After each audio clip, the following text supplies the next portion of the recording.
Okay, before you proceed to watch this video, I have to let you know that this is technically a part 2 to my review of the first Dragon Nest movie. So if you saw neither my previous video nor the Warriors Dawn movie itself, this video may be very confused. I've left the link to my review of it in the description, and the thing should also pop up in the corner right about now, so please consider watching it if you haven't already. Or you can just keep watching this one and raw dog it if you don't care. I can't stop you. So, the second Dragon Nest movie, huh? Alright, I'm gonna be honest with you. I had this whole fun gimmick in mind for this review planned out way before I even started working on this video. It was going to be its own elaborate thing with its own subplot and a guest appearance from my friend. But that was all until I've learned a crucial piece of information that completely changed my perception of the entire movie. But not in a good way. And frankly, I think that this information is so important that it's impossible to give this film an adequate review without it. Also, this is the main reason this video took me like a whole year to make, because I've been procrastinating the hell out of this research. Now, this video will be consisting of two main parts. The Throne of Elves incident and the Throne of Elves itself. And believe me when I say this, the lore behind the creation of this movie is 100% more interesting than the lore of the movie itself. All this talk must have intrigued you as to what this groundbreaking knowledge is. Well then, let's get right into it.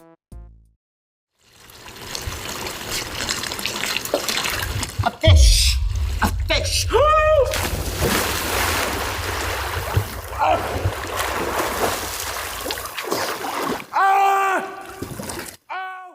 If you've ever seen any early articles about either the first Dragon Nest movie or this one, you may have noticed that they all keep mentioning a trilogy. But if you try to find this mysterious third movie, you'll get nothing. Well, as it turns out, the problems began back when the second movie wasn't even out yet. Now, I must warn you that my primary source of information for this section was this article in the Dragon Nest CIA wiki. I tried to check out the links they listed as sources, but most of them were so forgotten that even the Wayback Machine couldn't help, so please bear with me. First, let's establish our main characters of this story. As you may already know, the company that created Dragon Nest the game is the Korean Identity Games. However, the primary representative of the franchise this time will be its parent Chinese company Shanda Games.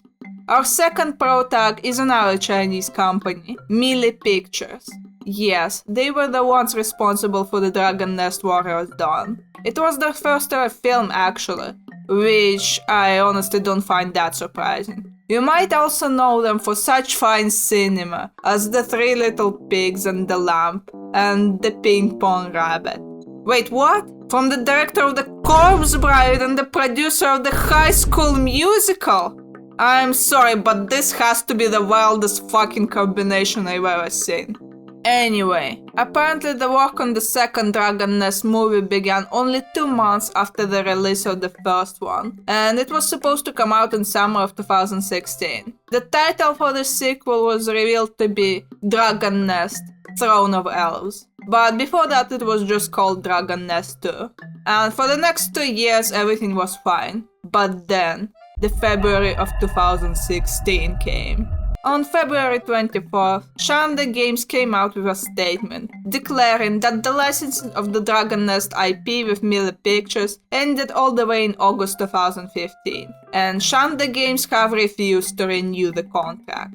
This basically meant that Melee Pictures weren't allowed to use any Dragon Nest related materials anymore. This is very interesting, because if the licensing agreement ended in August, then what was even happening during all these 7 whole months?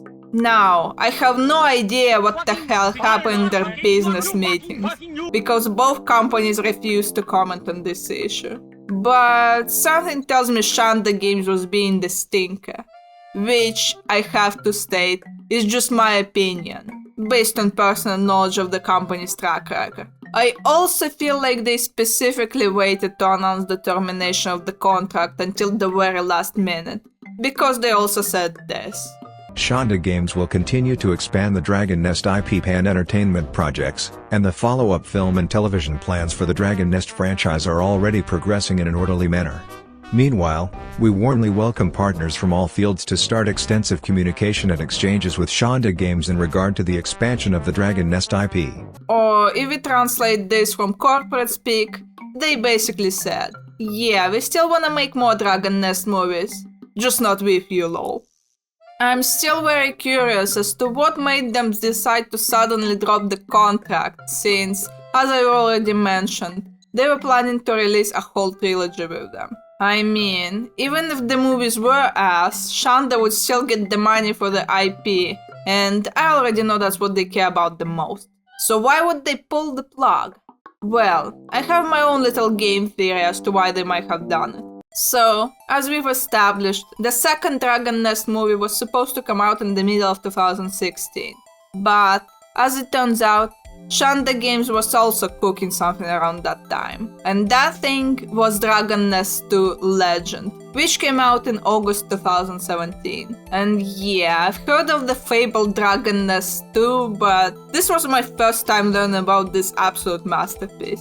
Why do I even bring it up? Well, my theory is this. Since Shonda Games was preparing to release Dragon Nest 2, they didn't want a movie with a similar title to confuse people and possibly take any limelight away from the game they've been working on. Yeah, I know this doesn't sound like a strong case, but at the same time, I don't have a better theory in mind. Anyway, the game in question isn't really relevant to the topic of this video, so I'm just gonna get back on track.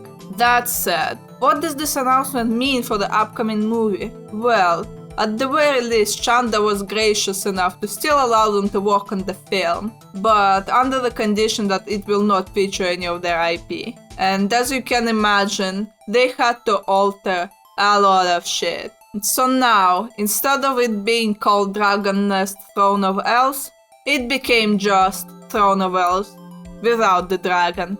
But here's the thing. Apparently it's still supposed to be set in the same universe as the first movie, but at the same time they claim it to be a standalone title, which makes literally zero sense to me. Like, how does that even work? And since now this movie technically isn't connected to the actual Dragon Nest, the writers don't have to pretend to give a shit about the lore anymore and began making up their own. This part will become very important when we get to the review section of this video. What's most interesting is that this seemingly massive setback caused the movie to be delayed for only 1 week. I think it's safe to assume that Mille Pictures knew of the contract termination way before the announcement from Shonda, which would make sense. But still, why would they wait so long to declare it, like they were embarrassed to tell their mom or something? Now, I must tell you that at the time of me watching The Throne of Elves for the first time, I had absolutely no idea any of this even happened. The only way you would even know this elaborate backstory is if you specifically went out of your way to research it like I just did. And I don't know about you, but I don't think an average viewer looks up production articles about the movie they're planning to watch. So it's safe to say that I was utterly confused while looking at my screen. And if the first movie would be baffling to a fan of the game like me, then this one is gonna baffle everyone. Whether you're a Dragon Nest fan, you're coming here to the first movie, or you're someone who knows of neither, everyone is gonna be fucking confused. I hope you've grown quite intrigued, because with everything out of the way, we can finally get to the movie itself. Those movies won't bother me now. Each totem on the pole is a symbolic representation of one family.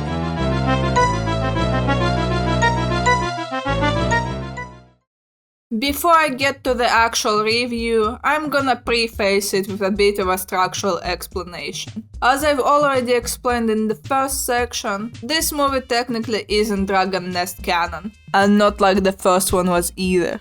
But I'm still gonna point out things that contradict the lore because I want you guys to understand how I felt while watching this for the first time. Also, I must warn you that any footage of the movie I include will unfortunately have to be mirrored and crusty. Yes, there are 50 billion re-uploads of the full movie on YouTube. But when I wanna include some clips of it in my review in a fair use way, YouTube throws a hissy fit and takes my whole video down.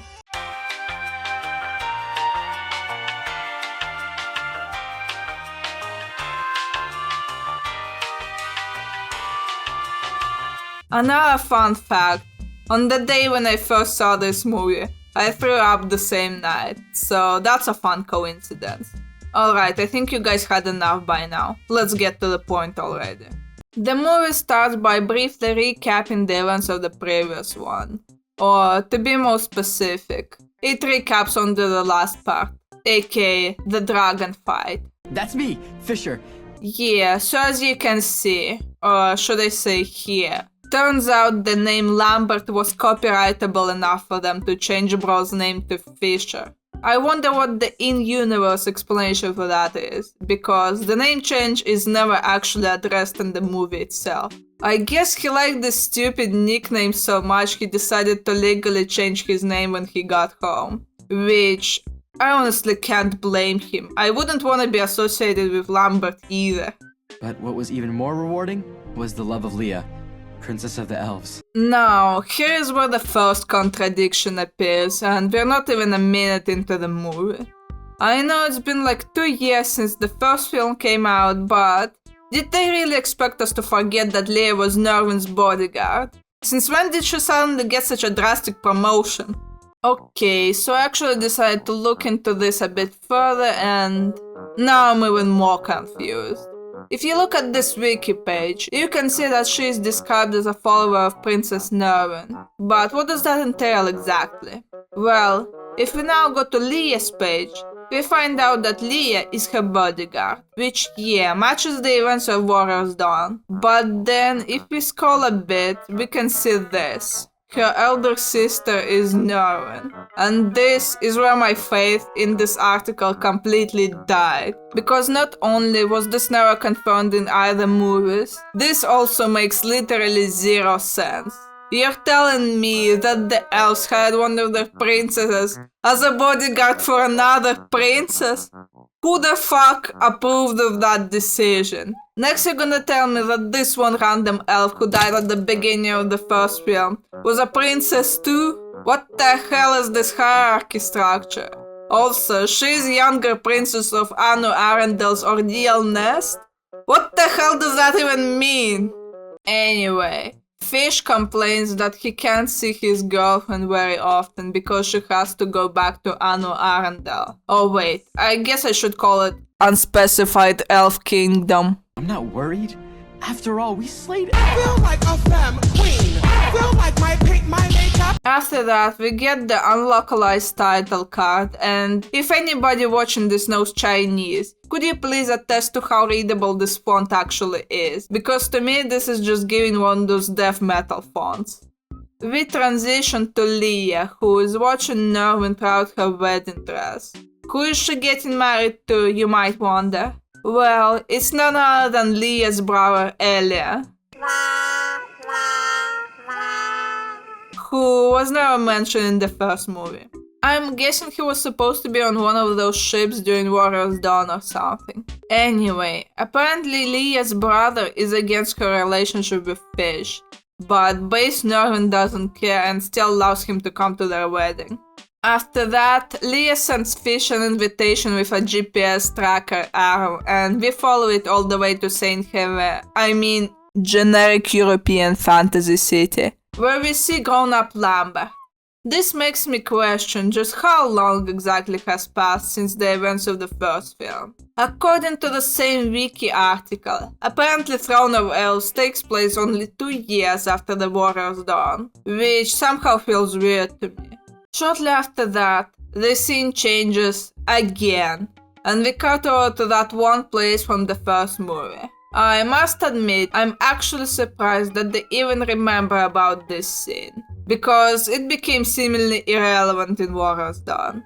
And this time, Yelena will be the main villain, like she was supposed to be. This is where you might say, see, this is why Westcott had to be evil in the first movie, because they were saving Yelena for the sequel. But guess what? Elena still could have been the main villain in both movies if they did it right. All we would have to do is letting her escape at the end of the first movie or something and made her a recurring threat. In case you don't remember, in the last movie Elena said this. We elves, we were wronged here. I will be back to free you when I have that gem. Yeah, so apparently by freeing the souls of the fallen elves, she meant turning them into her personal army of monsters. Ah yes, because nothing says I'm better than humans than enslaving the souls of your own kind to wreak havoc. Did we all forget what Elena was doing in the first place? Also, we get an Elena face reveal and...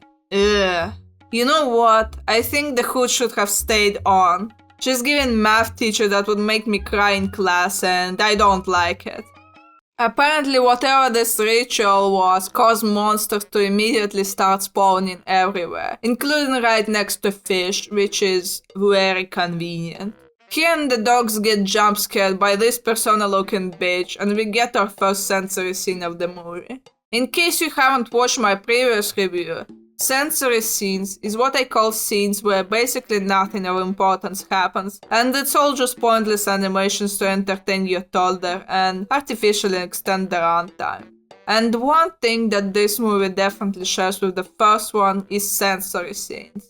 But I do have to say that despite its flaws, there is a significant decrease in sensory scene in this installment, so good job on that. Anyway, this sensory scene ends with Fish literally screaming the jack-o'-lantern into the furnace. Hey, careful now.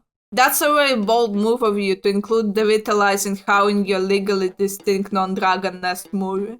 Another fun fact, the aimbot arrow Lee is constantly using was likely inspired by the tracking arrow skill of the Bowmaster specialization. Which I have to say is curious since Leah was apparently inspired by the Acrobat artwork. You guys better be careful, chandeliers are watching this. By the way, remember how the blacksmith looked the most accurate to the game? Yeah, since now they obviously can't have that, they had to force him to drastically switch his career path to an engineer.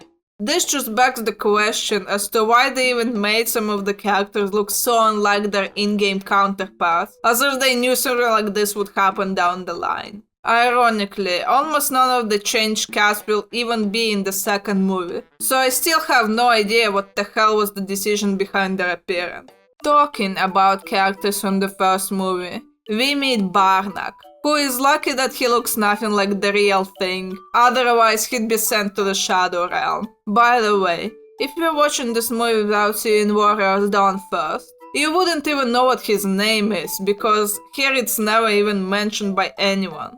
So if you treat this movie as a standalone title, he's just a random dude who joins them for absolutely no reason.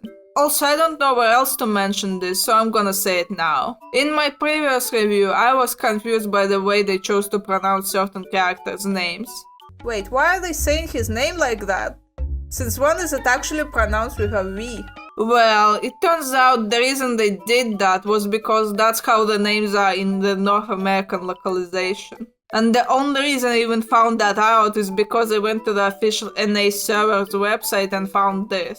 So fine, I'm gonna give it to them. But I'm still gonna call him Barnack because I cannot take the NA localization seriously. Grele. While on the way to the Elf Kingdom, the ex-blacksmith, whose name is apparently Birdie? Okay, who named these characters? We got Fish, now Birdie. Who's next? The Discord Kitten. Anyway, Birdie here decides to test out his newest invention, a flying surfboard thing. And after what low-key felt like a murder attempt, we get into another sensory scene. Bow! Arrow! Hop on! Even though the two-legged dogs were saved from the copyright ban hammer, for some reason they decided to change their names to Bow and Arrow. I never actually mentioned this in my first review, but in Warriors Dawn these dogs were literally called number 1 and number 2. And I haven't thought about it at the time, but after considering these names and the colors of these dogs, I realized that bro literally named them Poo Poo and Pee Pee. Yeah, now I understand why they changed it. After another murder attempt, Lee and Fish fly all over the place and traumatize the whole elf neighborhood. Queen Mare, congratulations! I'm sorry, Queen who? I know they can't say the name Nervin anymore, but why didn't they do the same thing they did with Barnack and just not mention her name at all? Because now this is just confusing as fuck. We finally get introduced to Leah's brother, who's getting married to not Nervin. And I'm going to address the elephant in the room now. But for that, I will have to explain some Dragon Nest lore again. You see, in the Dragon Nest universe, all elves are born from the same tree of life.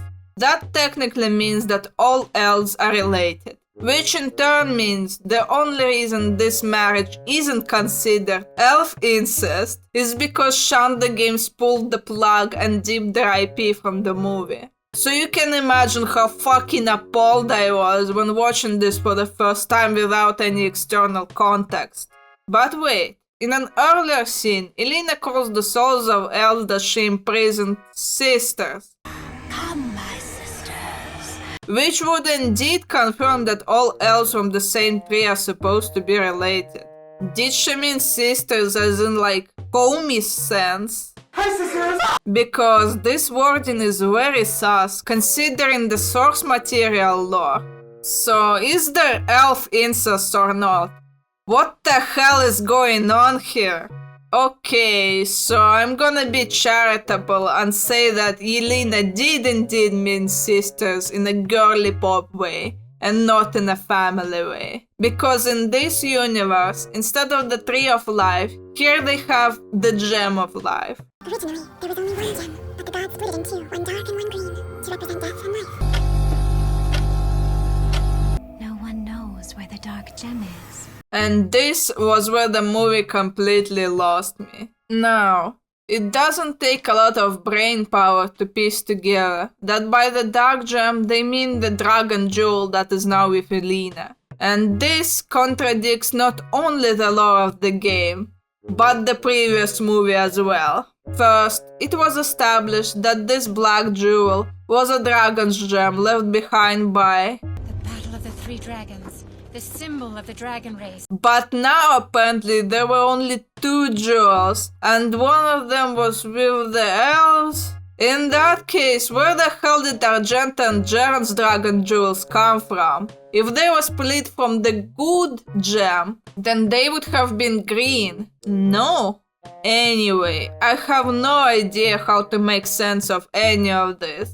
So let's just move on. Apparently, in this universe, it's a tradition for the Queen Elf to wear this gem during the wedding. But not Nervin tells Leah to wear it instead, because she can somehow sense the evil jewel's power and wants to hide the good one. You may think that taking the sacred gem out of the secret place where it's been guarded for ages is a terrible idea. But it just so turns out that Elena happens to know where the green jewel is usually kept. Although not Nervin has no idea that the bad jewel is currently with Elena. So this decision is still very inexplainable. Lee is then told that she can't show this gem to anyone and has to keep it a secret. And I'm honestly baffled that this isn't obvious to her from the start.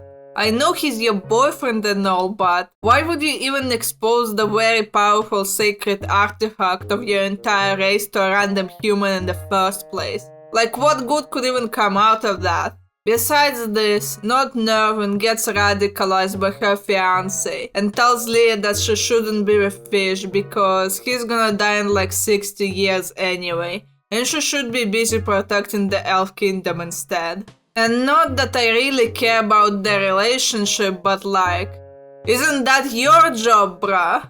And why can't she like do both at the same time? I guess the point here is that they don't want her to be sad when bro eventually dies of old age. So they're just pulling every excuse out of their ass to try breaking them up. Well, let's see how that turns out. While that is happening, Fish and the gang get stopped by the security and are told to leave their weapons before they can come inside. And you know this part will be very important because shit will definitely hit the fan. Apparently Leah can just sneak away from the wedding stage, which she actually does, and goes to meet Fish to watch it from the distance. They get quickly bored and decide to exchange gifts instead. Leah grows tired of the elf archer stereotype, so she gives Fish a bow so he can become a ranged class. In return, Fish gives her a finger guard, which is definitely not a ring. By the way, huge dick move to propose at someone else's wedding. Leah says no at the very last minute because she's also getting radicalized. But before they can process what happened, Yelena suddenly attacks. My apologies for arriving so late, sister. Wait, what? Now Elena is her sister too? Okay, when I was watching this for the first time, this made absolutely zero sense to me. Because Elena is a dark elf, and dark elves are born from a completely separate tree than regular elves. So out of everyone here, these two would definitely not be related. But once again, since this is not Dragon Nest anymore, I'll have to give them a pass. Yelena tells her army to capture the Not Nervin and other elves too, I guess. So the present heroes join in to defend them. But her spirit army turns out to be too powerful for them. What do you want from us, Mela? I'm sorry, but who in the ever-flying fuck is Mela? Okay, I get it. Shanda Games does not fuck around with copyright. But just don't say her name at all.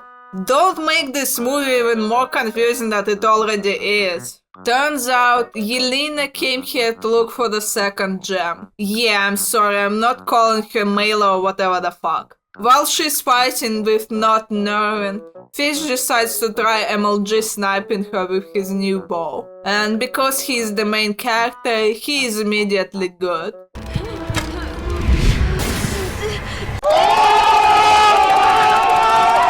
But Elena isn't ready to go down that easily and deflects it with an enchanted arrow and poisons him with evil magic or something like that. Yelena kidnaps Not Nervin to hold her hostage until she gets the jewel, and also accidentally kidnaps the dogs. Oh no, not Pee-Pee and Poo-Poo. Elia tells the humans to piss off and orders Leah to come with him to the elf ship where they follow Elena. Fish refuses though and decides to follow Elena too, but separately. Elia decides to agree to Elena's terms and hand over the green jewel, which, considering how important it's supposed to be to the elves, he's ready to give up on it rather easily without even looking for another solution. Protect the gem. Just focus on that. Protected from who? The person you plan to give it to in exchange for your wife in the first place? Do you even want to keep the gem safe or not? Anyway, Fish catches up with the elf ship and asks Leah to come with him instead. To which she now suddenly agrees? Even though less than a minute ago she told him to leave. You have to go. I'll miss you. And I do agree that the elf's plan is ass, but brah, make up your mind. They find Elena's ship where Not Nervin is being questioned by Elena. Why were you not wearing the gem? It's quite simple. I knew you were coming.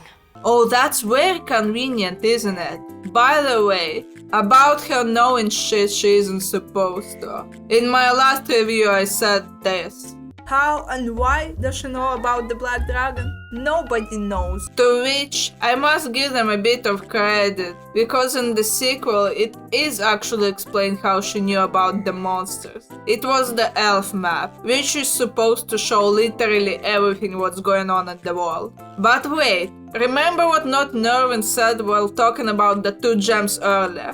No one knows where the dark gem is. What do you mean, nobody knows where the other gem is? Can't you literally look it up on your Google Elf Maps anytime you want? They certainly can do that with the green gem, so why would the other one be immune to it? And why exactly were the two gems separated in the first place? What the hell is happening here? Come. Leah and Lambert manage to sneak onto the enemy ship, but get ambushed by Elena and almost fucking die. After that absolute failure of a rescue operation, they decide to get back to the elf mothership where Elia notices that Leah is missing and is understandably freaking out. I mean, if my crazy sister-in-law showed up with a whole ass possessed army to kidnap my spouse and suddenly my sister goes missing from the ship, I would think that she was kidnapped too. If I was Ellie, I would be pissed as fuck. He does get pissed, but not for Leah sneaking up without telling anybody, but because a human helped her. We snuck on board Mayla's ship. She has the queen. Mayla is A actually... human to go after Mayla? Yeah, I have to agree that this entire detour turned out to be completely pointless on their part. They already knew that not Nervin was on Elena's ship because everybody literally saw her boarding said ship. The two of them showed up completely unprepared, didn't manage to free neither the hostage nor even find the dogs, and almost got themselves killed. But instead of focusing on any of that, Bro is too busy being racist, so he's kinda hard to take serious. Fish gets upset and leaves, but on his way to somewhere, the tetanus from the arrow gets to his brain and he starts tweaking out. Elena starts somehow speaking to him and tells him to answer her call. Answer my call. Also, I should mention something. Apparently, Elena can use all of this jewel power without actually merging with the jewel. And before you say, "What's you mean? This is not Dragon Nest canon anymore," bear in mind that apparently this is still supposed to be happening in the same universe where the first movie takes place. And should I remind you how the emo demon from the first movie happened? That's right. By Wellscoot merging with the jewel. And also, since when did the jewel become so small? Is its power running out? What the hell is even happening anymore? But Leah and I are different. What do you two know anyways? I'm not giving up. While Fish is dealing with his, let's be honest, temporary breakup, Elena's ship arrives to somewhere called the Dark Valley. And okay, I could maybe forgive the custom-made villain ship she suddenly has, but when the hell did she have the time and resources to build this whole ass comically evil lair? Ain't no way the jewel also granted her the power of the build and buy mode. Anyway, this movie decided to make the dogs actually relevant this time, because in the first one they just left them at the blacksmith and they were never seen again. The dogs sneak off the ship and stumble upon one of those monsters trying to eat this fantasy bird thing. They successfully save the bird and it flies away, and this part will actually become relevant later. In the meantime, Yelena leaves not Nervin at this cartoonishly evil cliff surrounded by lava. And this is where we get the tragic villain origin story. If it weren't for the fact that I was better than you and yet constantly shunned. If it weren't for the fact that only you could use the Gem of Life, so I was abandoned. If it weren't for the fact that you, my younger sister, became the heir, leaving me to become a dark elf. So apparently Elena became evil because she was neglected by her parents, and then she just turned into a dark elf because in this universe you just transform into a dark elf apparently. And due to this she now wants to rule the entire world. But that's absolutely not what her motivation was in the first movie. In Warriors Dawn, she wants to be the ruler to dethrone humanity as the dominant race. But now, for some reason, this turned into a sister rivalry conflict. And this is not me misinterpreting her plans in the first film. She declares them so explicitly you can't possibly take it any other way. I have a plan. Soon I will rule this world. It's time for elves to rule. So why in the world would they change her motivation that works so well with the conflict between humans and elves that they've once again decided to include, but not try to tackle at all? So anyway, Yelena's next destination is that one icy place from Warrior's Dawn, with the symbol of the three dragons, which this movie certainly didn't forget about. So how the hell will they now explain that two gems mindfuck they've created? Also, you may have been wondering what has happened with Geralt and Argenta in this universe since they were sealed away by Shanda Games. Well, apparently they're fucking dead. I've opened up the graveyard of the dragons for you. And now Yelena wants to suck up a soul of a random dragon spirit into her already dragon-infused jewel. It turns out that Fish did decide to answer the freak Lena's call and showed up to hear her out. He watches her merge the soul of the frozen dragon with the gem, because she can do that apparently. Man, they wanna be Dragon Nest so bad. I bet they were seething when Shanda pulled out. Once I'm queen, Leah will be all yours. Is she like offering her as a slave or something? How the hell else would you even interpret that? That's one of the most ominous fucking things I ever heard in one of these movies. Putting whatever that statement was aside, Yelena wants Fish to bring her the magic elf map, because it can show her the location of the green gem. And here is something I haven't noticed before. In the very beginning of the first movie, Yelena was the one with the elf map, but after that we're only ever shown Nervin using it. Did Yelena fucking steal it just to record her exposition monologue and then gave it back or something? We found no traces of Queen Mare. Brother! Wait a minute, if they have the elf map, can't they just use it to track her down? How the hell are y'all struggling to find her when you have the ultimate Doxer 3000? While the elves are busy being stupid, they get attacked by Yelena's army, which turns out to be too much for them to handle. But then Fish and the gang just spawn and start helping them. Also, this lesbian elf just shows up and becomes a prominent character out of nowhere. And then Barnack delivers this absolute gem of a line.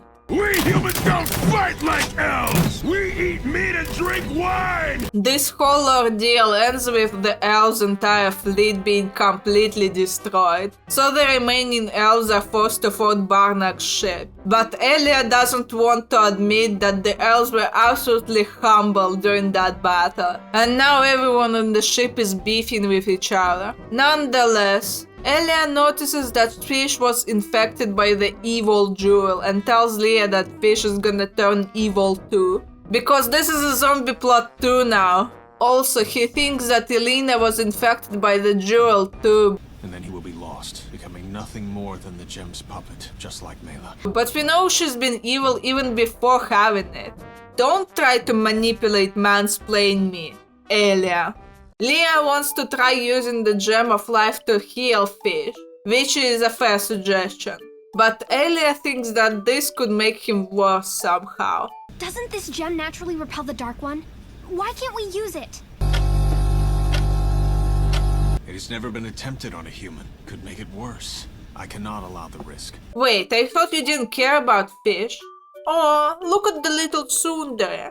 Also, hold up. If the green gem naturally repels the purple one, what the fuck does Yelena expect to happen by trying to combine them? If that statement is true, would it literally not be possible to dual wield them? Anyway, for some reason Fish decides that the best course of action is to prove Elia completely right.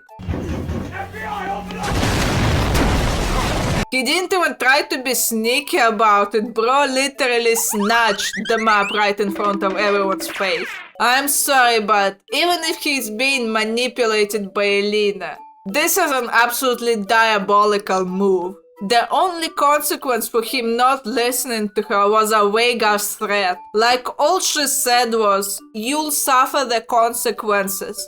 Consequences will never be The shame! What consequences? Alright, bet. The consequences of him doing whatever the fuck that was are more clear than whatever she would do if he doesn't bring the map. And the only possible reward promised to him was, yeah, Leah will definitely love you if you bring me the map. Trust me, bro.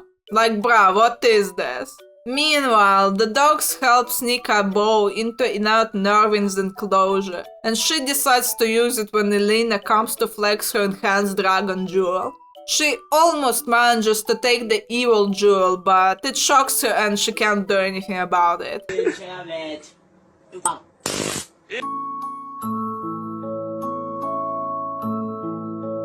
I guess this is what Leah meant by saying the green jewel naturally repels the other one, since not Nervin can hold the Gem of Life's power. But that would mean the same goes vice versa, right? Right?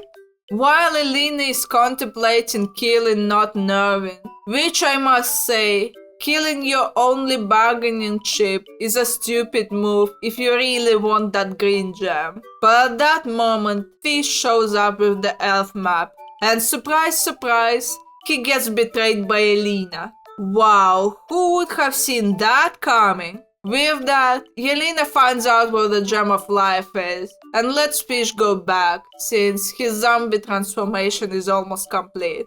When Fish returns to the ship, he gets ambushed because duh, what the hell else did you expect to happen? His friends tried to hold back the ambush to give Fish time to escape, but his possessed ass has other plans. He starts fighting Leah to try and take the funny jewel from her. This results in them having a Minecraft skeleton duel and shooting each other at the same time. But plot twist. Fish shot her with a tipless arrow while Leah did not fuck around. Leah tries to use the Gem of Life to revive him and look, parallels. Also in the YouTube rip I was watching, this part was muted because of the copyrighted music, so it just became really awkward. Apparently the gem needs elf blood to work, and not only that, they're kinda treating it as if it can only be used once. What's the point of protecting the Gem of Life? Not gonna lie, for a jewel that is supposed to be the source of life for an entire elf race, it's being low-key pathetic. Alas, despite all of the dramatic bullshit, the gem actually works, but Leah passes out after using it. And now Ellie is apparently cool with Fish, even after all the bullshit bro's done, because he didn't use the real arrow. Dog, did we all forget that bro literally brought Leah back from the dead in the first movie? Well, you could say that technically it was Geron's jewel that did it, but if that's the case, Leah didn't save him herself right now too. So, if it wasn't for Fish, y'all would be having a funeral instead of a wedding. Anyway, they all go to look for not Nervin at the Dark Valley. And yeah, also apparently Elena's ship is somehow controlled by the gem as well. So does that mean every structure in the Dark Valley and her ship were built by the gem too? Bruh, what in sports civilization stage is this? And besides all that, the gem can also control lava? Okay, at this point, what can this jewel not do? This dark gem seems much more OP than this pathetic little green jewel in every regard. Yeah, it managed to bring Fish back to life, but it couldn't even fully heal him from the evil magic it's supposed to naturally repel. Why would Elena even need it at this point? Wait, that's actually a great question. It's not like she already doesn't have an artifact that makes her extremely powerful. She could put all that energy into working towards the world domination she wanted, but instead she's fixated on getting this tiny green jewel which seems leagues inferior to what she already has. Like, what's the plan here? Their ship gets destroyed and they fall into one of the cliffs. While Elena is stuck under the rubble, Leah uses her aim assist arrow to send the Gem of Life over to not Nervin because they managed to spot her somehow. the gang makes their way into the comically evil throne room, where they're cornered by Elena. But at the very last minute, they get saved by not Nervin, and wow, the gem can actually do something cool for once.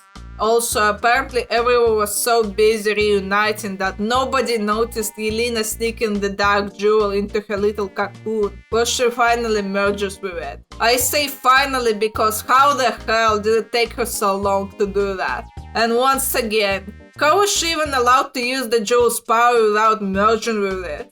At the very least, we're not getting an emo demon 2. Even whatever this is looks closer to a dragon than whatever the fuck happened with Wales Back and Warriors Dawn.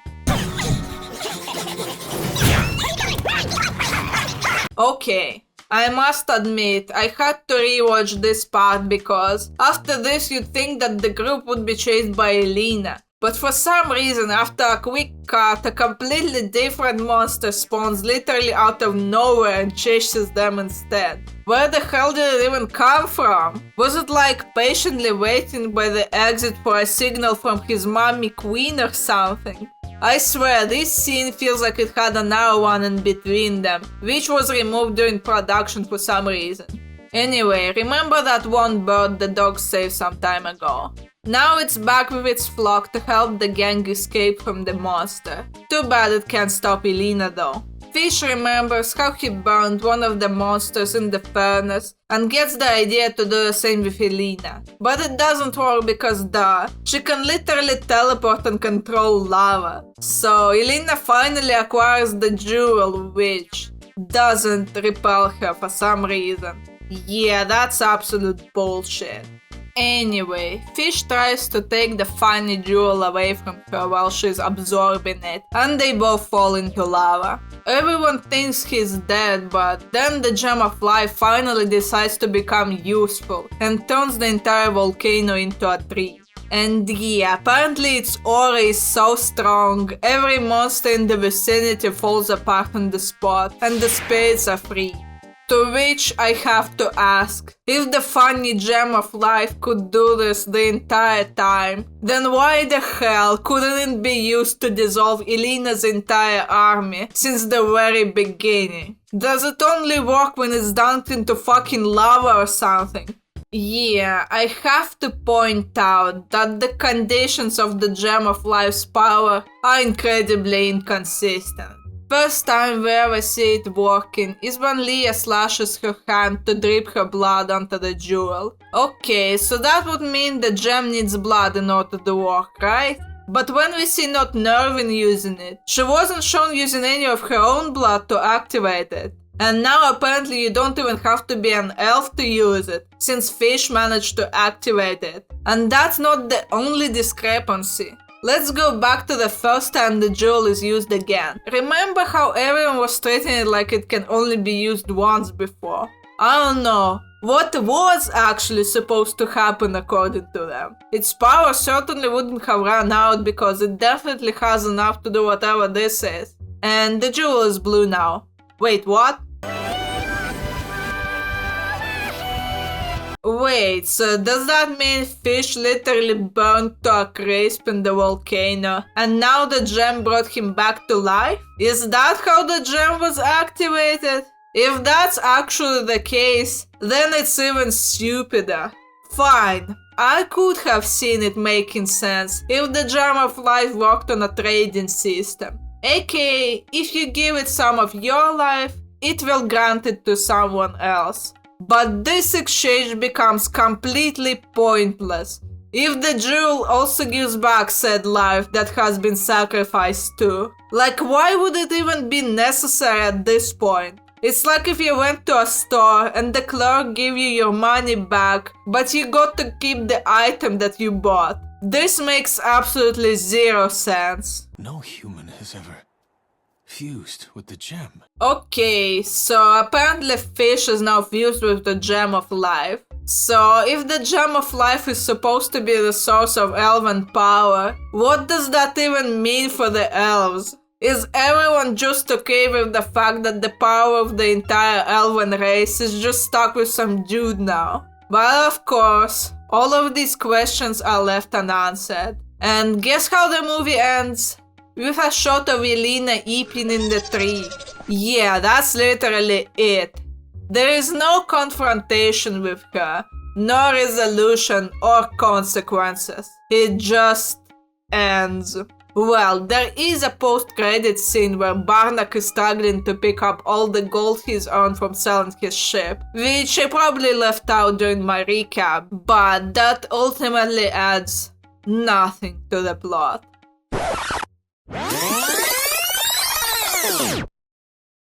And that's it. That's the Throne of Elves. Somehow, it turned out to be even worse than Warriors Dawn. Although I must admit, knowing that it's not Dragon Nest canon anymore made the experience slightly more bearable. Now, you might be surprised to hear this, but despite what I just said, there were some parts of the movie that I actually have to give credit to. So let's start with that. First, the animation and graphics quality definitely has improved compared to the first part. Sorry you didn't get to see much of that thanks to YouTube. And talking about animation, this time there are way less pointless sensory scenes.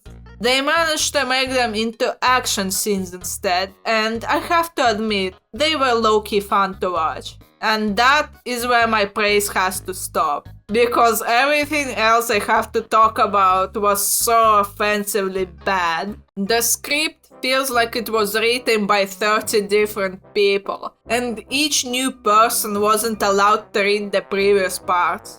The movie can't stay consistent, not only with its last installment, but with itself as well. The worst part, its entire premise of elves beefing with the humans was pointless, because the way this conflict ended could have already been resolved with the events of the previous movie. And talking about the prior movie, there is something I have reconsidered from my Warriors Dawn review, because in it I said, and even regarding the characters who don't have a counterpart in the actual game, like Lee and Lambert, they're just complete cardboard cutouts. But after watching The Throne of Elves, I realized that I've been too harsh on Leah and Fish, because in the previous movie, Leah actually had character.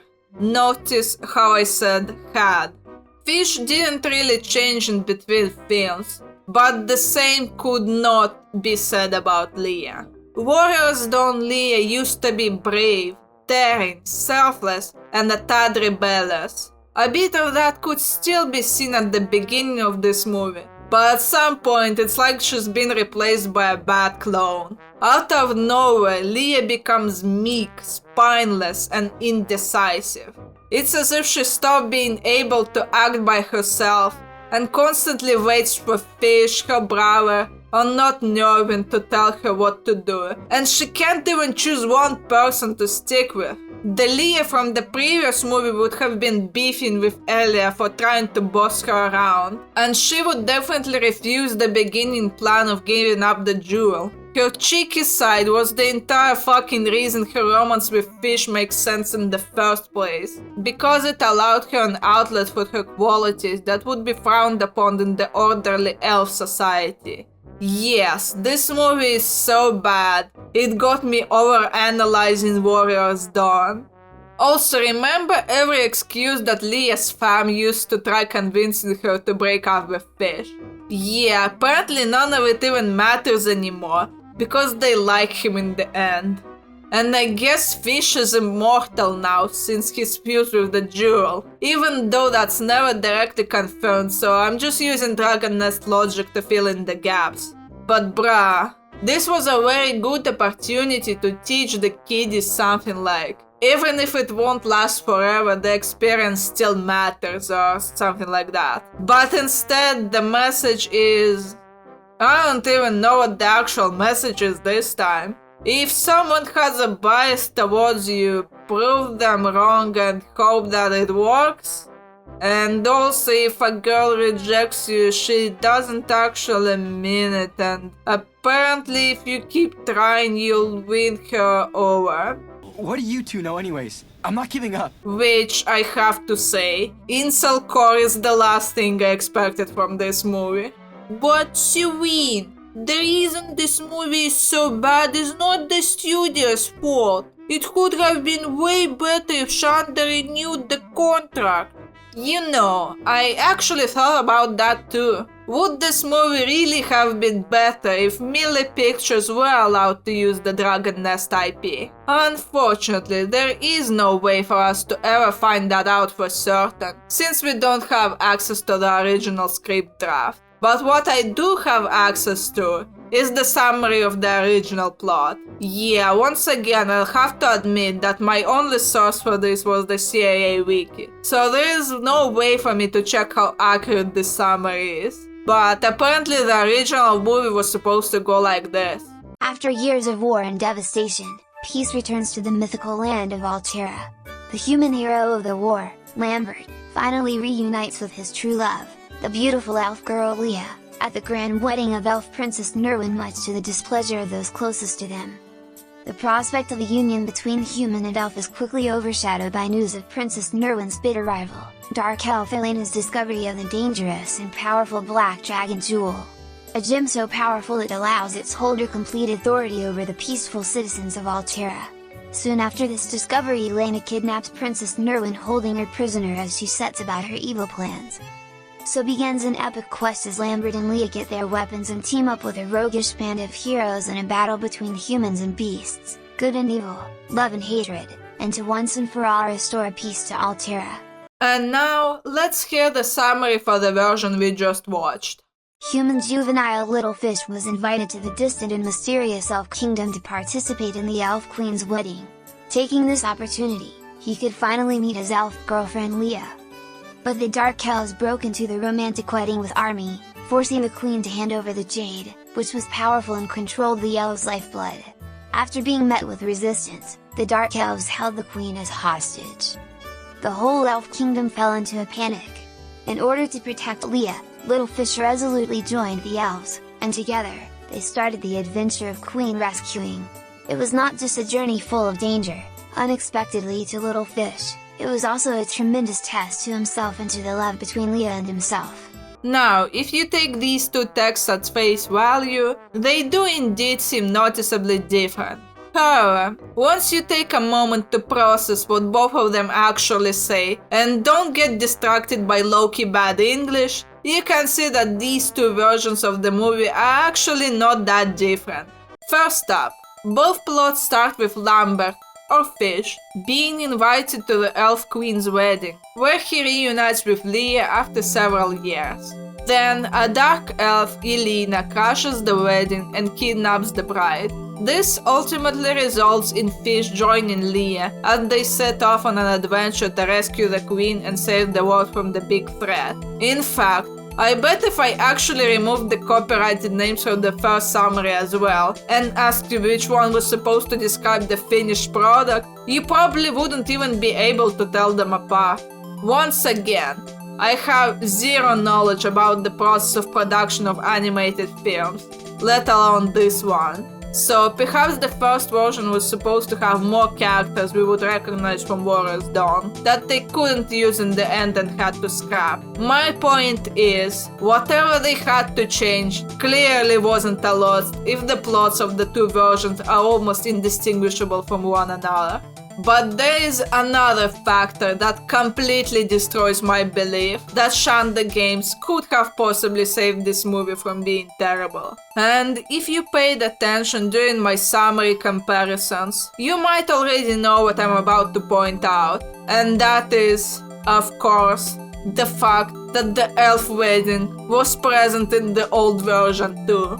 Now, I already told you that I gave this movie a pass because this is not Dragon Nest canon anymore, so they can do whatever they want without it being weird. But you're telling me that the wedding between two elves that come from the same tree of life, which would make them literal relatives, was supposed to be there from the start? Okay. Now this is where you completely lost me. And you know what makes this even worse? In the Dragon Nest IP version, the elves are also not happy that Leah is in love with a human, which basically would make this whole fucking movie revolve around a weird elf incest cult. You know what? I actually won't be surprised if it turns out the reason Shonda refused to renew the contract was actually because they saw this and were like, bruh, hell nah, we ain't funding that. Also, remember that one Sus Leia wiki article I talked about? I have no clue who the hell was writing that, because if what's written there is indeed true, it literally means that if Nervin and Leia are sisters, and Elia is Leia's brother, then Tree of Life or not, Nervin would literally be marrying her own brother. And you know what the craziest part in all of this is? Despite remaining in both versions of the movie, the entire wedding subplot is absolutely irrelevant to the rest of the story. Yes, the wedding is so not important that if you replace it with literally any other event, like yearly elf archery festival, absolutely nothing about the plot will change. In fact, I would much rather it being an elf archery festival, because at least that would explain why Fish would suddenly wanna try learning how to use a bow. But maybe that's just because I'm lonely and miserable and don't wanna see other people's weddings. Anyway, my point being, why did they even decide to die on this hill? Who the hell on the production team went? No, you don't understand, the elf incest is crucial to the plot. Like, get your Alabama ass out of here. Also, I've just realized something huge. Now, it's entirely possible that I might be overthinking this, but I doubt that's the case. If we come back to Warrior's Dawn, we might remember that Elena was called a princess. Princess Elena. At the time I found that very strange, because in the game she's the queen of Dark Elves, not a princess. But with the context of the second movie, I've suddenly realized why that change was made.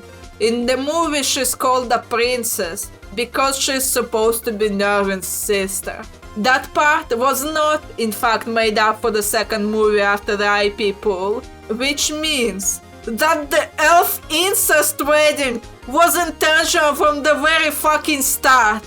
I cannot fucking believe this. Oh my god, what the fuck were they thinking? That's it. I'm done with this review. I'm done with this fucking duology. There is absolutely nothing else I can say about this that would make it salvageable. I mean, what else do you want me to say?